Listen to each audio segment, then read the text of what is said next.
రాజన్న సిరిసిల్ల జిల్లా గంభీరావుపేట మండలంలో దొంగలు రెచ్చిపోయారు. నాగంపేట గ్రామంలో ఒకే రోజు 11 ఇళ్లలో చోరీకి పాల్పడ్డారు.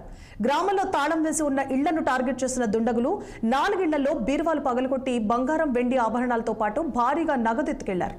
దొంగలు తాము దోచుకున్న బంగారు ఆభరణాలు, నగదు ఊడ్చుకెళ్లారని బాధితులు లబోదిబోమంటున్నారు. ఈ ఘటనపై పోలీసులకు ఫిర్యాదు చేయడంతో కేసు నమోదు చేసిన పోలీసులు వెంటనే స్పాట్ కు వెళ్లి పరిశీలించారు. సీసీ ఫుటేజ్లను అబ్జర్వ్ చేశారు. డాగ్ స్క్వాడ్, క్లూస్ టీంతో ఆధారాలు సేకరిస్తున్నారు.